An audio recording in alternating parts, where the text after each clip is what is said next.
natin, not only the outreach team, but also you actually participated there for more than a month or so. Kaya kami po ay nangingi ng suporta nyo, and you really came in giving your share, at ang saya-saya po talaga. Another thing is that, di ba sabi natin dito, honor God and make disciples, this very, very, very, very specific way of really doing our mission is really nakakataba ng puso, nakakatuwa ng todo-todo. Kasi ginagawa mo yung lagi mo lang sinasabi. Yung essence, why do we exist? To honor God and make disciples. And look at that. No, although ginagay natin siya sa medical mission, and yet nakita nyo walang nakawala sa mga pumunta dito. Lahat sila po ay nag-share ng gospel. Palapakan natin ulit ang Diyos. Salamat sa mga nagbigay ng tulong, sa finances, pinambili namin ng gamot, at iba pang mga bagay na pangangailangan. Salamat din dun sa human resources. Alam niyo po, to the point na sabi namin, nagmi-meeting kami, pwede ba sabihin natin, tama na po, ang dami na naming serving team. In fact, kung magtutuloy kami na magtutuloy, mas marami pa kami sa pasyente.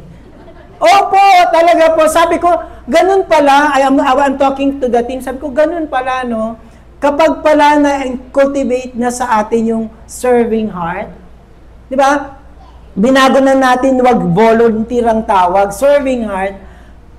Kapag nagpatawag ka, nandoon, at alam niyo po ba, yung response nung serving team sa amin, sasabi niya, Pastor, salamat po sa opportunity, salamat po sa pagkakataon. They are really enjoying and really thanking God for the opportunity to serve. At pumunta naman po tayo dun sa community mismo, nagkaroon na talaga po tayo ng magandang pakikipag-usap sa kanila. In fact, sa sobrang delighted yung barangay chairman, yun siya mismo, pumunta siya on that day dito upang lang magpasalamat at makita niya yung constituent niya. And some of the barangay officials are also here.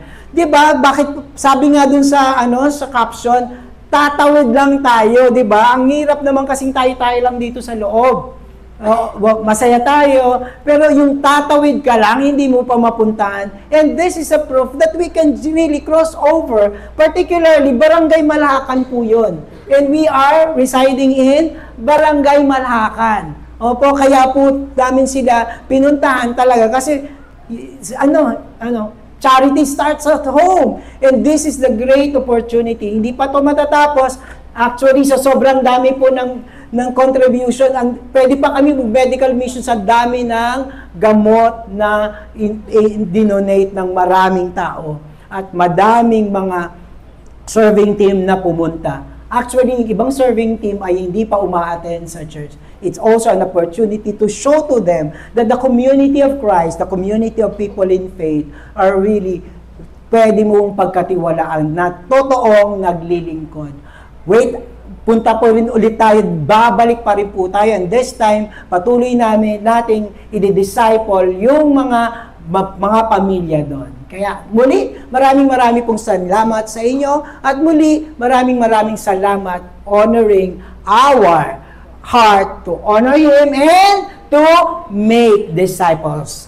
Yan po.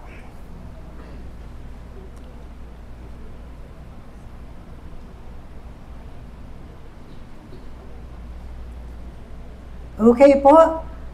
Nag-research ako. Medyo kapag may edad ka na, nag-iisip din ako, saan ba ako pwedeng mag-retire? Sabi ko, sa bahay na lang, pataasan lang ng konti. Kasi 3 floors lang kami, gagawin 5 joke lang. Meron po kasi akong project para lang sa ayusin lang yung bahay, para pag nagre-retire kami ni Mimi, mas maluwag yung aming habulin mo ko. Pero actually, nag-research ako ng top retirement destination. Pag nakita niyo po, it includes what? Anong pong bansa? Portugal. And then also, Spain. Yan yung mga hinahanap ng mga katulad namin magre-retire. Diyan po gustong pumunta sa Costa Rica and also sa Mexico. Bakit ba yun yung mga bansa? Tingnan nyo po yung mga nakalagay na qualities ng mga bansa na gusto nilang puntahan. Number 1, yung quality of life, maganda. Hindi pahirapan. At number 2, nakikita mo po, yung climate, mahirap naman po. May mga kilala ko, yung auntie ko, bumuwi siya sa Pilipinas, hindi niya kaya ang lamig sa Amerika. So, importante yung climate, importante yung vacation lifestyle, magre-retire ka na, ayaw mo pa yung parang mode trabaho ka, magpapahinga ka. And also, you're looking at the sociable atmosphere. Lalo na kapag may edad ka na gusto mo chika. Kaya titingnan mo pa rin yung environment kung hindi sila suplado. Tapos tinitingnan mo pa rin, syempre, gusto mo ding magandang nature, yung landscape. So, at saka, kailangan mo rin tingnan yung simple yung buhay. And also, the culture of the place na pupuntahan mo. Ang tanong, nakita nyo, paulit-ulit siya, afford mo ba? Pastor, huwag na tayo mag-usap ng retirement. Hindi ko maiipon yan. Isa pa, ang tanong, yung gusto ko dito, wala dito. Papili magre-retire ka Baka, Pastor, kakapili ko dyan. Kakakonsumi ko kung makakabayad ba ako o meron ba akong pera. Ano mangyayari? Baka mauna pa ako sa consumption, humigsi yung buhay ko kesa sa mas humaba. But this is the good news. Affordable? Hindi. Pero, biyaya. Pero, grace. The top, the only and ultimate destination is free. Hindi siya ba dahil cheap? Kung hindi mo afford, hindi afford ng mundo ang destination na ito. Kaya, biyaya. Binibigay. At alam niyo ba, kung i-imaginein mo, dami mong hinahanap ng mga factors dun sa top destination. Dito, anong sabi? And it goes beyond what all dream of. Hindi papasok sa isip mo yung top destination or retirement destination mo. No, what no eyes have seen, nor ear heard, nor heart of man imagined, because it is so good that God has prepared for us indescribable, glorious destination. For whom? For those. Tingnan mo yung katabi mo, who love the Lord. On the third installment, and the final week of our The Great White Throne series, we will be talking hindi ito yung tungkol sa sa movie negative yung movie na Final Destination hindi. But this is it. Ang ating pag-uusapan, our hope of the new heaven and the new earth. Let me all invite everyone to please stand up as we read our text, Revelation 22, 1 to 5. May I ask Jacob here to lead us in our reading of the Bible. Page, please.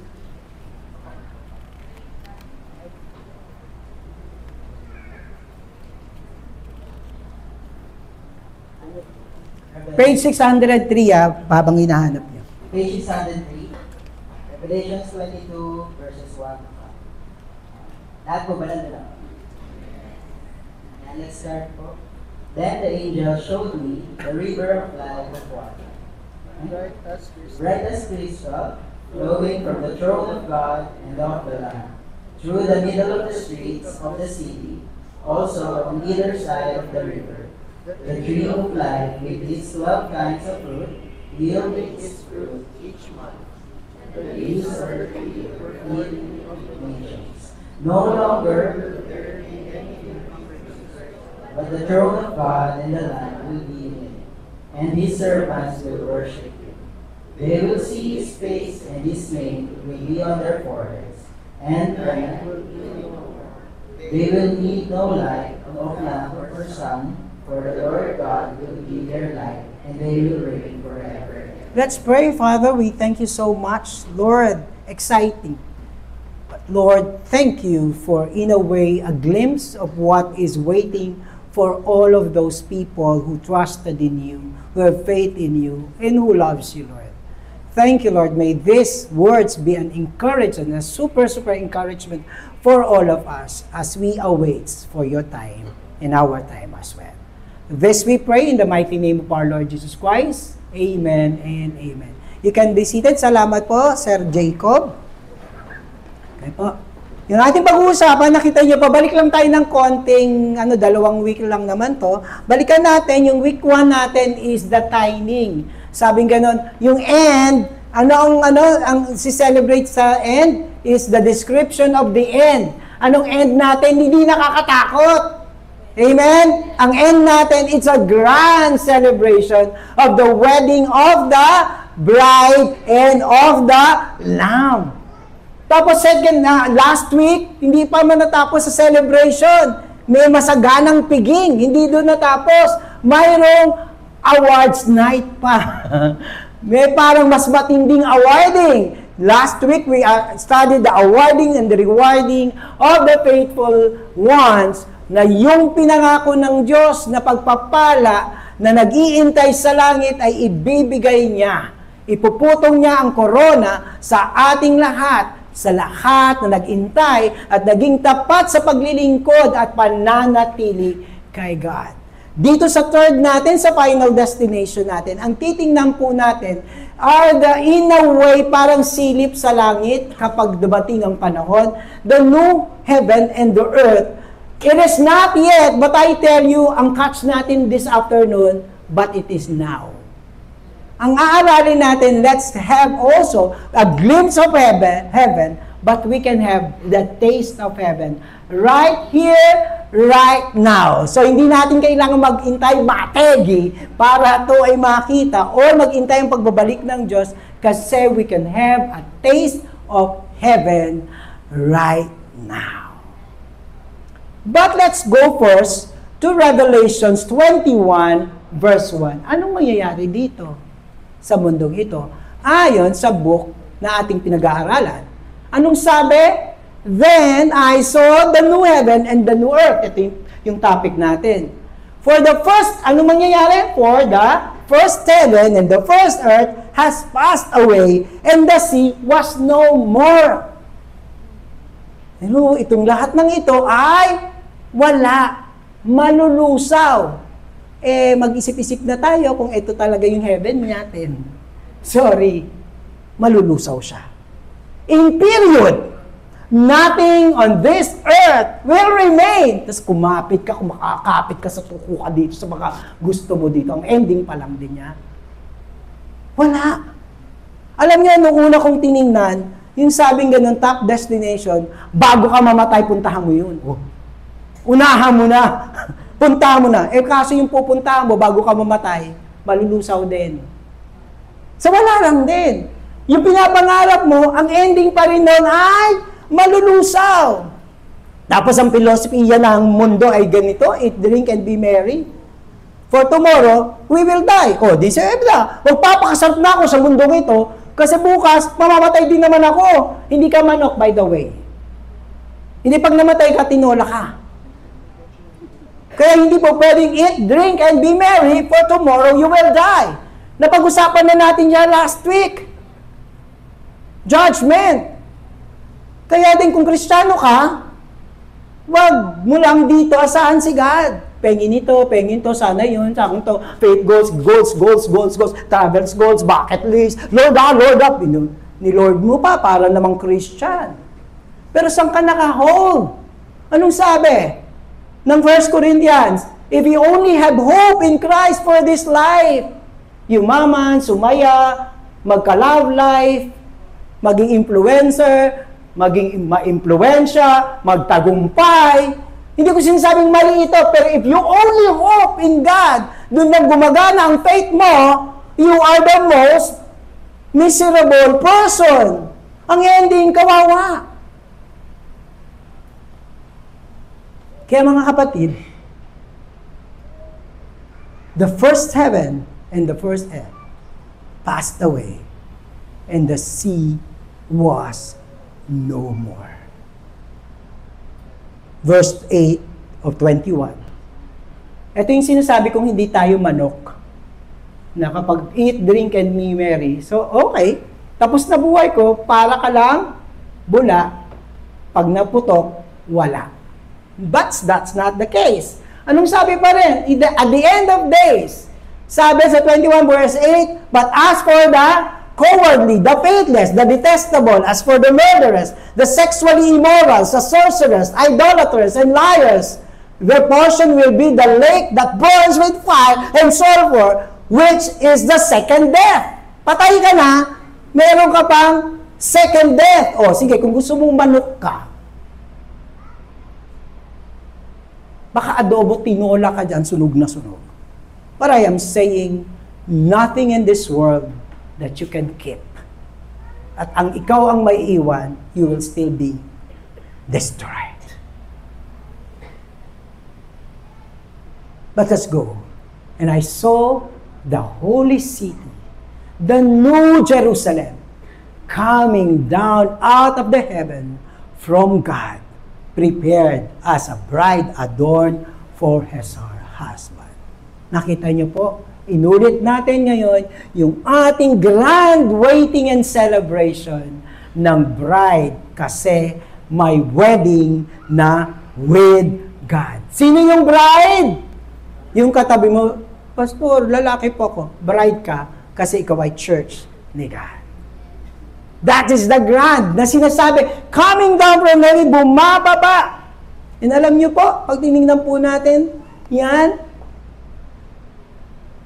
ito na, bumaba na yung new heaven and new earth. Let's go inside and let's see all the particulars.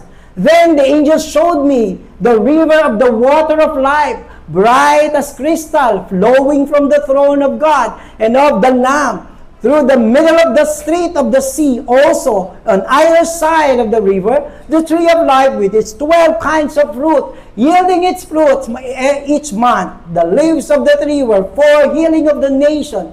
No longer will be anything accursed, but the throne of God and the Lamb of God will be in it. Ano yung gusto kong unahin dito? Ang daming description. Ano, inilagay ko pa sa yellow font at inulit mismo ng passage, the throne of God and of the Lamb. Sa heaven, the central figure is no other than the throne of God and of the Lamb. Walang magbibida-bida doon maliban sa Panginoong Jesus. In our face, makikita po natin talaga the outstanding nag-aari na presensya at kapangyarihan. Kaya throne because it's victory. Kaya throne because it is His reign. Kaya throne because it is about life. And before that, di ba dito ang representation ng Diyos, temple, simbahan. Pagdating sa langit, anong sabi sa Revelations 21, verse 22? And I saw no temple in the city, for its temple is the Lord God, the Almighty, and the Lamb. No temple. Parang iisip mo may templo doon, pupunta kami doon. No, there's no temple. Ano ba talaga kasi yung temple? Number one, sa Israel, at sa atin, lalo na sa Old Testament sa Israel, ang temple is actually the house of God. Amen. So, punta tayo sa temple, punta tayo sa simbahan, nandun yung tahanan ng Diyos. Pero primarily in Israel, pag sinasabing temple, pupunta ka doon para mag-alay. Naalala nyo, Day of Atonement, nag-aalay sila doon, kasi nakakasala sila, papunta sila sa Diyos, lalapit sila sa Diyos, pero hindi sila makakalapit nang hindi sila nag-aalay. It is also an altar of offering and sacrifices. Bakit walang temple? Why is there's no temple? Kasi Jesus has done it. Once and for all, He's the ultimate ally. The supreme sacrifice na hindi na dapat paulit-ulitin ay nung mamatay si Jesus sa krus. And when He died on the cross, and people who accepted Him can continuously go to the Father because God has died. Namatay ang Diyos, yung dugo niya at lumilinis Kaya dito sa sacrifices, di sila makakalapit kay God kasi kailangan lang magsakripisyo. Pero paulit-ulit yun. Hindi ba linggo-linggo, hindi lang buwan-buwan, meron pa silang Day of Atonement. Baka mga hindi mo napaghingian ng tawad para solid ka. Pero uulitin mo pa rin yun. There's no longer. Kaya sabi natin, hanggang ngayon, ibinapahagi ang kamatayan ni Jesus at ang kaligtasan na ino-offer niya. Tanggapin mo yun. Kasi pagdating sa langit, there is no more about the death of Jesus Christ. Yet, He is still the Lamb there. Because He overcame. Because He has rescued us.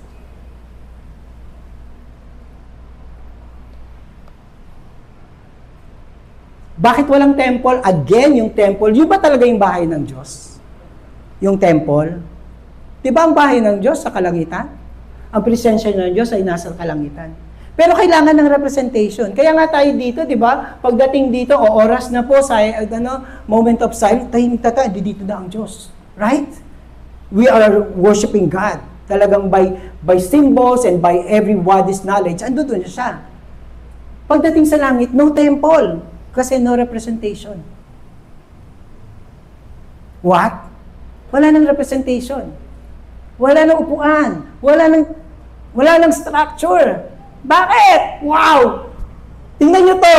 And I heard a loud voice from the throne saying, Behold! The dwelling place of God is with you!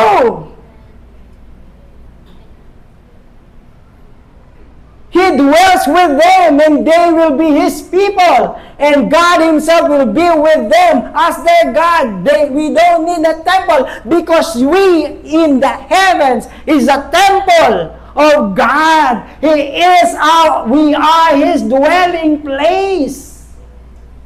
Kaya walang altar. Kasi sang ng Diyos ay nananahan sa atin. Aren't you not so privileged? Pero ngayon pa yan, nangyayari na agad yan. Anong sabi ni Paul? You are the temple of God. Mga kapatid, nananahan ng Diyos sa atin. Dati nun, hirap kong tanggapin. Nahiya ako kay Lord. Ang kulit-kulit ko, ang dami kong kapalpakan. Tapos sabi, I will dwell in you. Minsan kung sabog-sabog yung utak natin, utak ko kung ano na. Tapos yung nararamdaman mo pa, mga mali-mali. Pero sabi, Lord, pwede ba? I dwell in you. Ganun ang Diyos. Hindi siya snobbish. In fact, from the glory of heaven, bumaba siya to dwell in us. And the Word became flesh and dwelled among us. This is the God that we have. Kaya inulit lang pagdating sa langit, I am dwelling in you. Grabe talaga. Yun nga lang, naunahan ko kayo kanina, nag-worship na yun, Lord. Are we worthy? But this is the honor that we become the dwelling place. Kaya nung ano ba kayong, Holy God, grabe God. God is with you. Alam niyo kung bakit tayo na the dwelling place? Because of the blood of Jesus Christ. Alam niyo, inulit din ng Diyos, paulit-ulit. You are never alone. You walk with God. That is intimacy with God. Huwag lang tuwing linggo kasama si God. Hanggang mamayang dinner. Hindi hanggang ganun lang. Tapos Lunes, kanya-kanya na tayo, wala ng Diyos. I'm teaching the Leadership 113. We're talking about the Spirit-powered, empowered ministry. Ang tinuro ko yung walk with God. Walk in the Spirit. Hindi po pwede si God sa aparador. Tapos pag kailangan mo lang kasi wala kang pera, bubuksan mo, Lord. Your house is God's temple, lalo na kung Christian kayo. Kung Christian tayo, ando doon si God. Hindi siya nando doon. Sabi ko nga, He is not a resident. Hindi nakikitira ang Diyos sa buhay natin. Siya ay president. Kung ako ang hari, hindi naman medyo minsan hari sa bahay. Kung ako ang ulo ba tawag sa haligi, yun. Kung ako ang haligi, si God ang may-ari. Let's not have that attitude. My life is yours. Now, hindi lang sa dating sa heaven. Go for intimacy with God. To always be with the Lord. Hindi lang kung time of trouble. Pero walang basagan ng trip, diyan ka na lang, Lord. Kaya nga, walk with God. Live with God. That's intimacy. That's heaven. To be with the Lord is a heaven down here.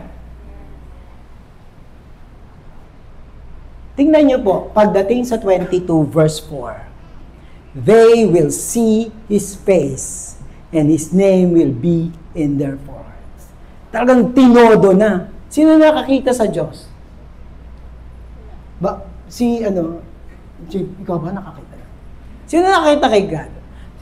Sa Bible, sino ang pinakamalapit na nakita ang Diyos? Nakiusap ang lolo nyo. Sino? Si Moses. Pero anong sabi ng Diyos, hindi mo ako makikita, mamamatay ka. Kaya sige, dadaan ako, makikita mo lang likuran ko. That's the nearest. Pero anong sabi sa Revelation, sa New Heaven and New Earth, we will see Him face to face. Oh my God. Ay, mali pala. Oh my God. That's using the Lord God in vain. Face to face. The things that we long for is here for real. Face to face. At alam niyo bakit may forehead? Ano sa forehead? That sense of ownership. Ang pangit lang ng illustration. Yung mga baka sa rancho ni Ralph, nakalagay doon, Ralph. Tinatatakan para sasabihin, kung lumaya-laya yun, oy, kay Ralph yan, meron siyang pangalan. May brand. Kaya yung Lebron nyo yun. Gets? Ano dito? And His name will be their forehead. And His name will be in their forehead. Jesus, Jesus, Jesus, Jesus, Jesus, Jesus. So, Pastor, pare-pareho kami. Meron pa ba tayong bang may nag-uun sa atin? Nagkamali ka sa langit kung iba yung nakalagay dun. Opa! Ganun. Christians, let's go for a deep relationship and intimacy with God. Because He owns us. Because He embraced us. Kaya, balik tayo. The throne of God, of the Lamb, depicts reign and life. The presence of God is the life of eternity. Pagdating sa kalangitan, kung katulad ng ICU, kailangan mo ng oxygen, yun yung nagbibigay buhay. Sa langit, si God ang nagbibigay buhay. Tingnan nyo, ano pang sabi ng verses? And night will be no more. They will need no light or lamp or sun, for the Lord God will be their light. So, hindi mo kailangan ng iba pang mga palang sa'yo'y liwanag. There will be no more sun or moon to shine on it. The glory of God gives light, and it is the lamp, and its lamp is the lamb. Di ba, dito sa mundong ito, maraming mga kumukuti-kutitap. Marami tayong, you are my sunshine. Oh. Pagdating doon, walang sun. Sorry na lang. Meron tayong tinitingnan sa mundong ito, moon, stars, dinidream, ina-aspire, the star of the new decade, the falling star. Di na nila alam yung star of the new decade. Sino nga ba yan? But there is no more kasi isa lang ang central figure ng life. Walang iba kundi si God. Kaya mga kapatid, dito pa lang, wala ka ng ibang buhay. Wala ka ng tinitingala. Who is the central and moving figure here and now. Pag meron ka pang ibang iniidolo, hindi doon makakaabot sa langit. malulungkot ka kung sa yung life mo, pero wala siya doon. Di ko lang alam kung nandoon ka. Joke lang. Wala. Kaya dito pa lang, walang papalit sa liwanag ng Diyos. Whose presence we keep, we need, and we long for. Gusto ko siyang makasama, gusto ko ganun, you explain so much about it. Hindi ko sinasabing masama to. Pero ultimately, ang need mo, ang presensya na gusto mo, ay ang presensya ng Diyos. Kaya walang absinan. Pwede din nagdi-devotion sa bahay. The ultimate na hinahanap natin ay ang presensya ng Diyos. Balik pa rin po tayo dun sa description ng kalangitan. Look at them. Here, the angel showed me the river of the water of life. And also, pinakita pa rin yung the tree of life. Nandoon pa rin sa heaven. Alam niyo kung saan yun, ano maaalala nyo? Diyan? Sa Genesis. Nandoon yan sa Genesis. Genesis 2 verse 9. The Lord God made all kinds of trees grows out of the ground, trees that were pleasing to the eye and good for food. O ano to? Tree of the knowledge of the good and evil. In the middle of the garden were the tree of life. Nandoon yung tree. Sa verse 10, a river watering the garden flowed from Eden. From there, it was separated into 4 headwaters. Nandoon na kaagad. Nung hindi pa nagkakasala, nandoon. Pero nandoon ulit. Sa eternity. Pero ano nangyari dito? Nung nagkasala, si Eva at Adan. Now, nung nagkasala nila sila, lest he, Adam, reach out his hand and took also of the tree of life and eat and live forever. Alam niyo yung tree of life? Buhay na walang ang ganyan, hindi mamamatay. Etong si pasaway na Adan, tapos kukuhain niya yung tree of life, imagine mo. Imagine this. If Adam has the fruit of the tree of life and he has the tree of life that to live forever, tapos ang sama-sama ng ugali, ano na tayo? Di ba? If yung mga kurakot dito, hindi mamamatay, that's it. Kaya ano mangyayari? He drove them out. And at the east of the Garden of Eden, he placed the cherubim and the flaming sword that turned every way to guard the way to the tree of life. Anong ginawa niya? Pinalaya sila sa Garden of Eden, tapos binantayan yung gate na hindi na sila ulit pwedeng makakapasok. It was restricted. Sa kalangitan, there is fullness of life. Hindi tayo makakapunta doon sa tree of life. Hindi tayo makakainom sa river of life. But here is the fullness of life. Tingnan niyo po, ano yung river of life as prophesied in the book of Ezekiel, also pertaining to the tree of life as written in the Revelation. Anong sabi? And wherever the river goes, every living creature that once will live, and there will be very many fish. For this water goes there, that the waters of the sea may become fresh, so everything will live where the river goes. What is the river of God? This is the river of life. Sabi ng Ezekiel. Anong sabi? Lahat ng daanan ng tubig ay nagkakaroon ng buhay. Sabi niya yung fish, di ba? Nakakita na kayo ng kanal, may isda ba doon? Walang mabubuhay. It's a flowing river. Tapos ang mga tanim na nakatanim sa tabi ng masaganang ilog, buhay. Kasi mayroong source of life. That's the river.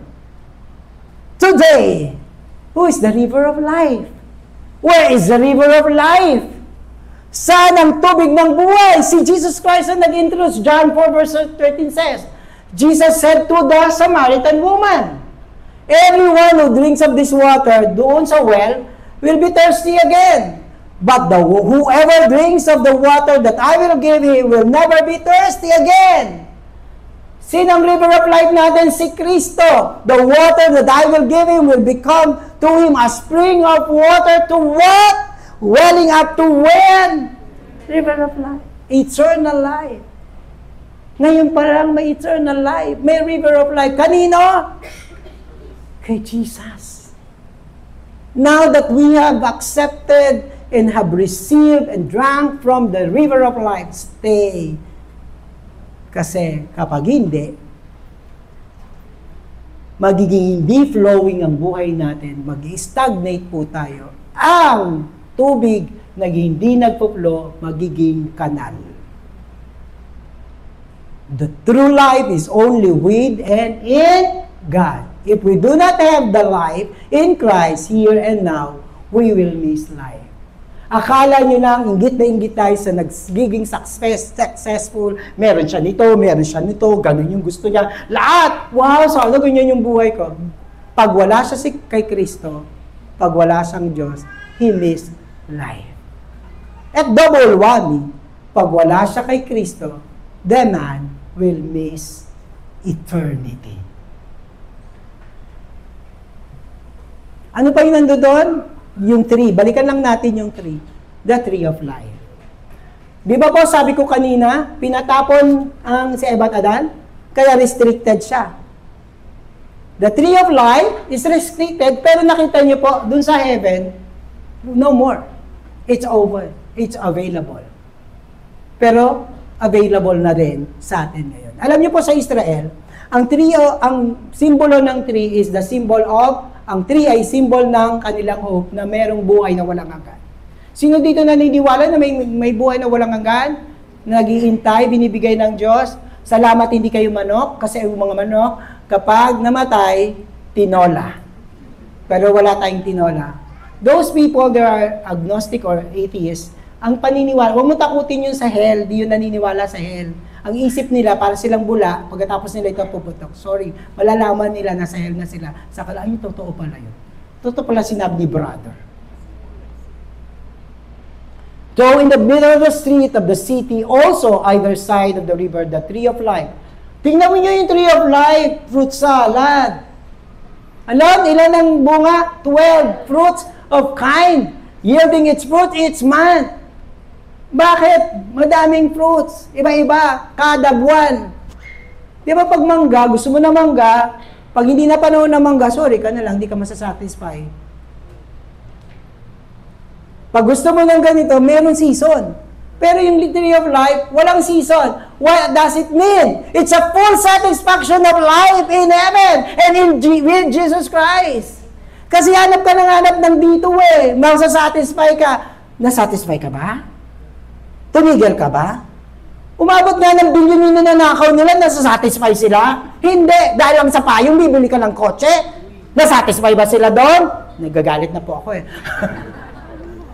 Never! They will never be satisfied. Pero the tree of life, Jesus Christ, you will be satisfied. Kahit wala kang kotse. Pero sana pa yung kahit payong lang. Because the essence is, what is true satisfaction. At sumunod, that the leaves of the tree were, ayan, direkta na for healing. Complete healing in heaven. No longer will there be anything accursed. Sa langit, wala na mga sinumpa. Sa langit, He'll wipe every tears from your eyes. The death shall be no more. Neither shall there be mourning, nor crying, nor pain, nor anymore, for the former thing has passed away. When we live this life, ang dami nating iniiyak. Minsan, hindi natatapos yung iyak natin. Pero sa langit, kay Kristo, wala nang luha. When you go back to your life, pag dandun ka sa langit, papahirin ng Diyos ang ating mga luha. Kaya, you will anticipate being in heaven. Wala nang utang doon. Salamat sa Diyos. Wala nang intriga doon. Salamat sa Diyos.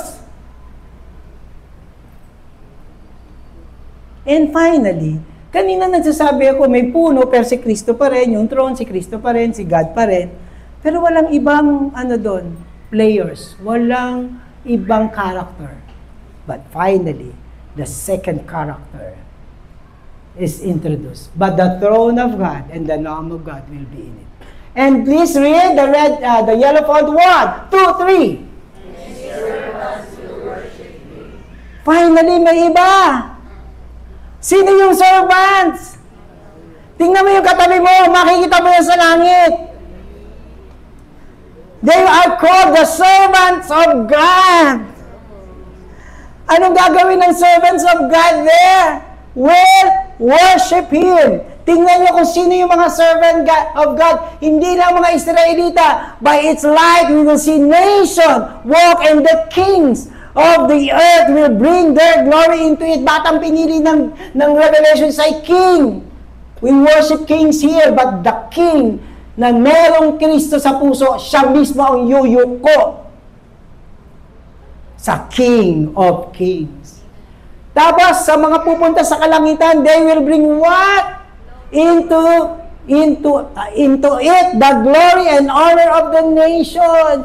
Anong alay natin doon? To God be the glory. Mag-sample na kayo sa langit, ay sa lupa.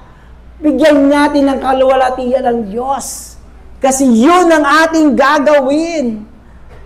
So whether you eat or drink or whatever you do, do it all for the glory of God.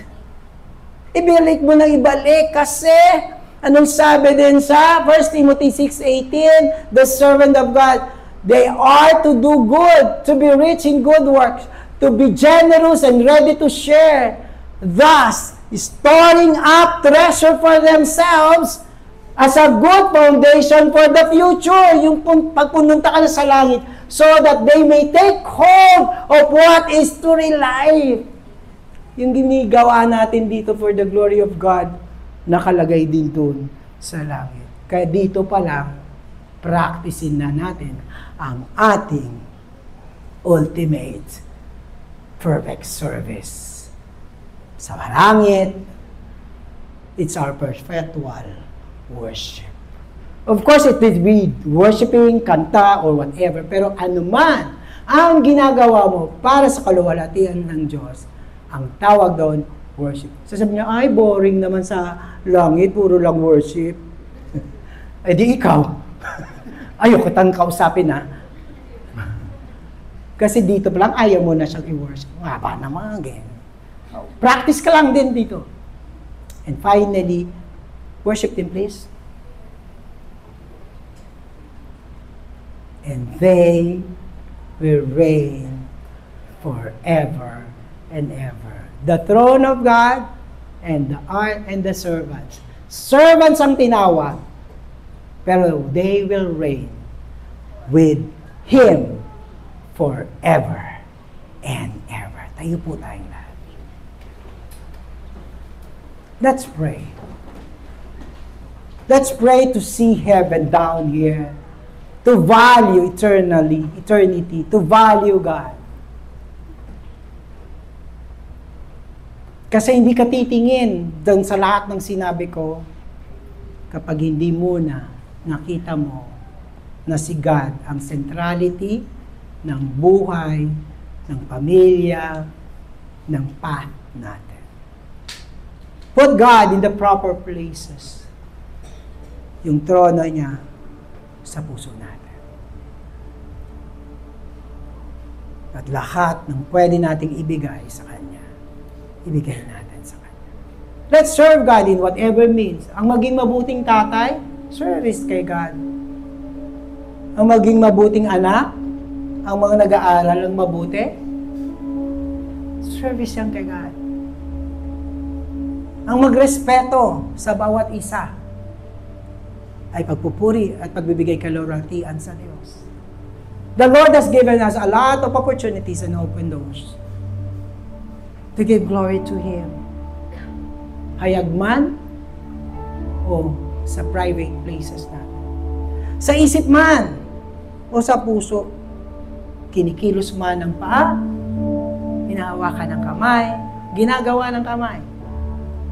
Ano mang gawin mo para kay Kristo ay pagpupuri sa Kanya. Ano man ang gawin mo para sa ibang tao, para kay Kristo, ay pagpupuri sa ating Panginoon. Father, thank you.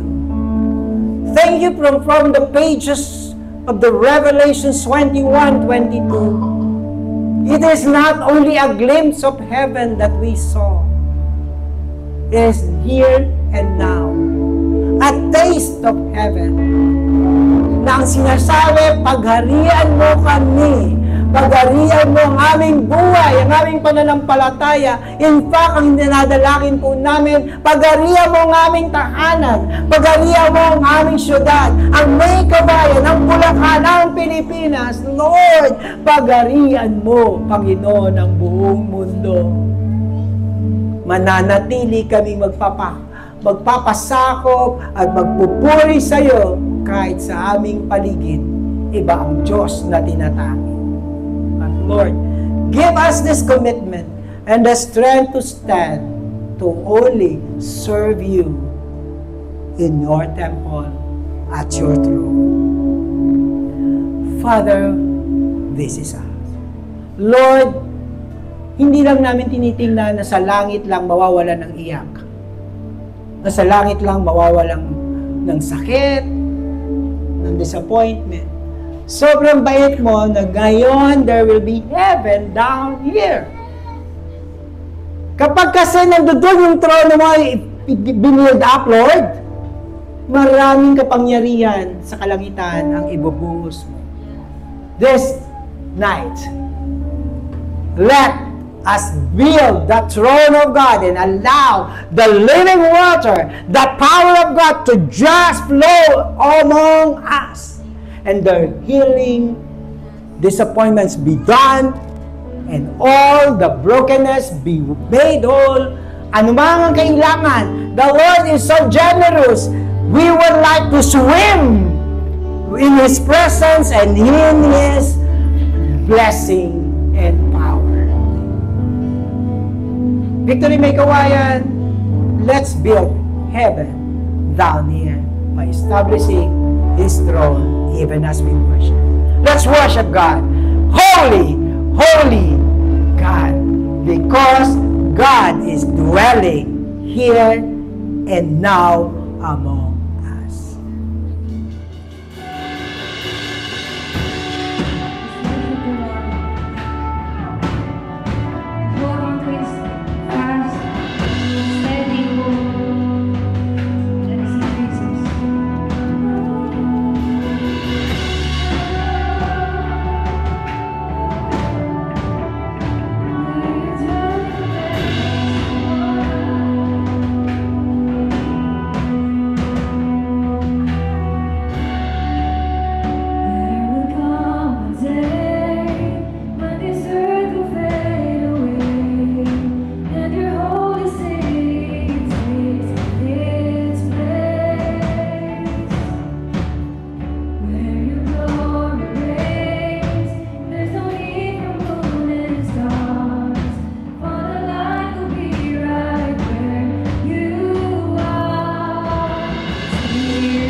voices, let's sing and declare that we are the Lord's dwelling place.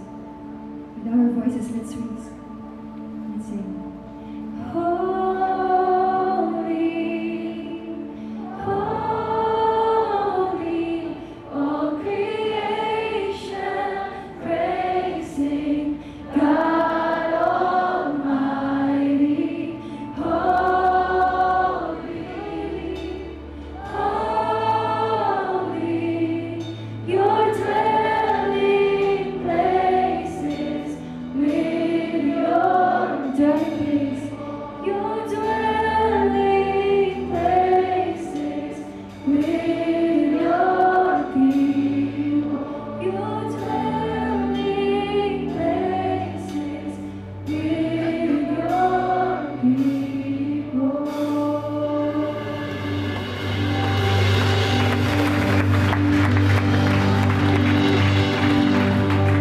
The river of life is flowing among us.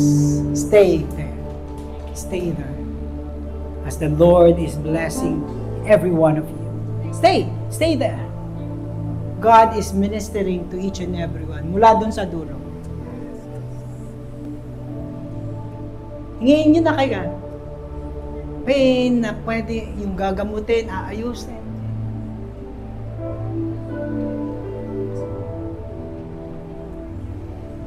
Receive the power of the river of life. Receive the spirit of healing. And receive the spirit of making you so whole. Okay. And for the last time, in a cappella, let's sing the chorus. Holy,